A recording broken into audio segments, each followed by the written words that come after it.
This is the UK07 rider, जो एक time पे काफी पॉपुलर मोटो ब्लॉगर थे और इनके व्यूज मिलियंस में आते थे। पर अब इन्हें लोग जोकर कहकर बुलाते हैं। हर दूसरे दिन कोई न कोई इन्हें रोस्ट करता है और इनके व्यूज भी पहले के मुकाबले बहुत कम आते हैं। पर आखिर ऐसा क्या हुआ कि UK07 राइडर मोस्ट लव्ड से मोस्ट हेटेड मोटो ब्लॉगर बन गए। UK07 राइडर ने अपने करियर की शुरुआत एज ए यूट्यूबर नहीं बल्कि एज ए टीचर किया था। पर उन्हें बाइक का शौक हमेशा से था, स्पेशली KTM बाइक का। टीचिंग करते करते उन्होंने 1 लाख तक सेव कर लिए थे। पर उस समय KTM बाइक 2 लाख में आती थी। तब उनके मम्मी ने अपने सेविंग से 1 लाख देकर उन्हें बाइक दिला दिया। बाइक लेने के बाद UK07 राइडर ने एक यूट्यूब चैनल बनाया और उसमें मोटो ब्लॉगिंग की वीडियोज अपलोड करने लगे। हालांकि शुरुआत में तो व्यूज बहुत कम आते थे, पर धीरे धीरे उनके वीडियोज पर व्यूज आने लगे। लेकिन जब उन्होंने बाइक से Leh Ladakh and LAC visit करके वीडियो अपलोड किया तो वह वीडियो एक्सेप्शनली वायरल हो गई। इससे उन्हें एक अच्छा खासा सब्सक्राइबर गेन हुआ और यूट्यूब से उनकी अर्निंग भी स्टार्ट हो गई। पर उन्हें असली फेम तब मिला जब आमिर माजिद के साथ उनकी कंट्रोवर्सी हो गई। दरअसल UK07 राइडर अपने पापा और आमिर माजिद के साथ एक राइड पर गए थे, पर अपने पापा के कुछ प्रॉब्लम्स की वजह से UK07 राइडर बाइक स्लो चला रहे थे। लेकिन आमिर माजिद को राइड जल्दी कंप्लीट करनी थी तो वो आगे निकल गए। अब ये बात UK07 राइडर को बुरी लग गई। एंड ऑब्वियसली अगर आपका फ्रेंड आपको राइड के बीच में ही छोड़कर चला जाए तो बुरा तो लगेगा ही। अब इस बात को लेकर इन दोनों के बीच थोड़ी कहासुनी हो गई। इसके कुछ ही दिनों बाद आमिर माजिद ने UK07 राइडर के ऊपर एक डिस्ट्रैक्ट निकाला जिसमें UK07 राइडर और उनकी GF को भर भर के गाली दिया। इससे UK07 राइडर बहुत ही ज्यादा सैड और इमोशनल हो गए, बिकॉज एक टाइम पर जो उनका सबसे अच्छा दोस्त था आज वही उसे गाली दे रहा था। पर कहानी में ट्विस्ट तब आया जब लक्ष्य चौधरी, एल्विस यादव और सम्राट भाई जैसे बड़े क्रिएटर UK07 राइडर को सपोर्ट करते हुए आमिर माजिद के अगेंस्ट वीडियो बनाने लगे।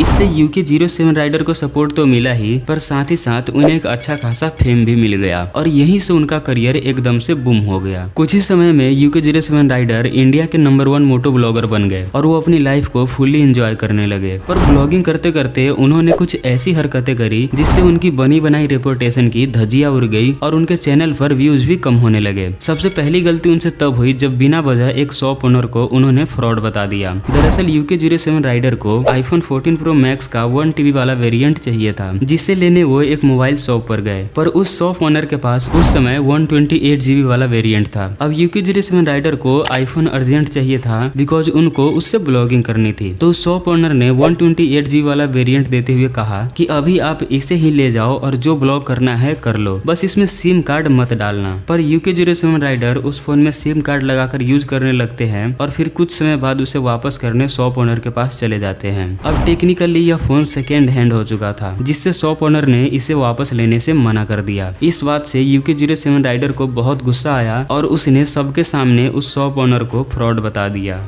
जो लोग भी ये व्लॉग गाइस हरिद्वार से देख रहे हैं ना, मैं आपको स्ट्रेट फॉरवर्ड बता रहा हूँ, ये केस एंड कवर करके एक शॉप हो गया हरिद्वार में। ये एक नंबर का फ्रॉड है। इस बंदे ने मेरे 1.5 लाख रुपए पे लिए। इस बंदे ने मेरे से ऑलमोस्ट 1.5 लाख रुपए लिए। ना मेरे को मेरा फोन दिया, ना मेरे को मेरा फोन दिया गाइस। और उसके बाद द थिंग इज अरे बुलाओ आप बुलाओ उसको। यह पहला इंसिडेंस था जब UK07 राइडर के इंटीग्रिटी पर सवाल उठा था। दूसरी गलती उनसे तब हुई जब उन्होंने बिहार में मीटअप किया था। उन्होंने एक्चुअली मीटअप मैनेज करने के लिए किसी को रखा था, बट उनके अकॉर्डिंग ना तो उन्होंने मीटअप अच्छे से मैनेज किया और ना ही उस रिसोर्ट का मैनेजमेंट अच्छा था जिसमें वो रुके थे। मैं पहली बारी किसी होटल में एक्सपीरियंस था और ब्लू डायमंड रिसोर्ट के जो होटल वाले थे ना गाइस, वो इतना गंदा होटल था ना, इतना गंदा मैनेजमेंट, सही में बहुत बदतमीजी करी आज उन लोगों ने।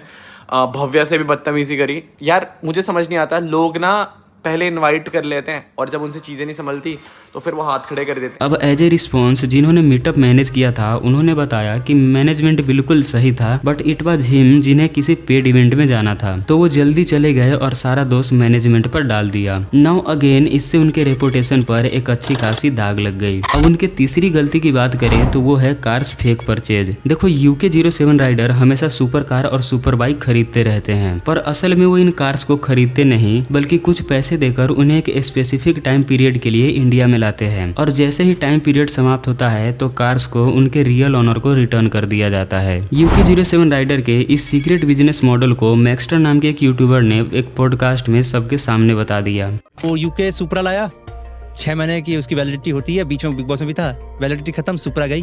गाइस सुपरा की ना कुछ सर्विसिंग ड्यू थी गाइस, तो उसकी सर्विसिंग के लिए हमें वापस करना। इस पॉडकास्ट के बाद मैक्सटन ट्वीट करके बताते हैं कि UK-07 राइडर ने उन्हें 5 बार पोक किया था बिकॉज उन्होंने ये नॉलेज शेयर किया था। हालांकि इसके रिस्पॉन्स में UK-07 राइडर ने बताया कि उनके करियर की सभी कार्स उन्होंने सच में खरीदी है एंड वो सब अभी भी उनके घर पे है, पर इस बात का वो कोई प्रूफ नहीं दिखा पाए। अब यहाँ तक UK-07 राइडर की रेपुटेशन ऑलरेडी खराब हो चुकी थी, पर सबसे बड़ी गलती उनसे तब हुई जब वो बिग बॉस में गए because in big boss he perform really bad, जिसे लेकर उन्हें बहुत ट्रोल किया गया और सब उन्हें जोकर कहकर बुलाने लगे। बिग बॉस में उनके बैड परफॉर्मेंस एंड कुछ कंट्रोवर्सी की वजह से उन्हें एलिमिनेट कर दिया गया, जिसके बाद UK-07 राइडर ने बिग बॉस के अगेंस्ट एक डिस्ट्रैक्ट निकाला। इसके रिस्पॉन्स में सलमान खान ने फिनाले के दिन लाइव टेलीविजन पर UK-07 राइडर का मजाक उड़ाया था। यह आखिरी गलती थी जिसके बाद UK-07 राइडर का डाउनफॉल शुरू हुआ, जो आज भी कंटिन्यू है। इस पूरे जर्नी में उन्हें तो यह फील नहीं हुआ कि उनकी रेपुटेशन नीचे जा रही है, बट सबको उनका डाउनफॉल क्लियरली दिख रहा था। तो क्या अब UK-07 राइडर कम बैक कर पाएंगे या नहीं, इस पर अपनी राय कमेंट करके जरूर बताना। मिलते हैं नेक्स्ट वीडियो में, तब तक के लिए बाय।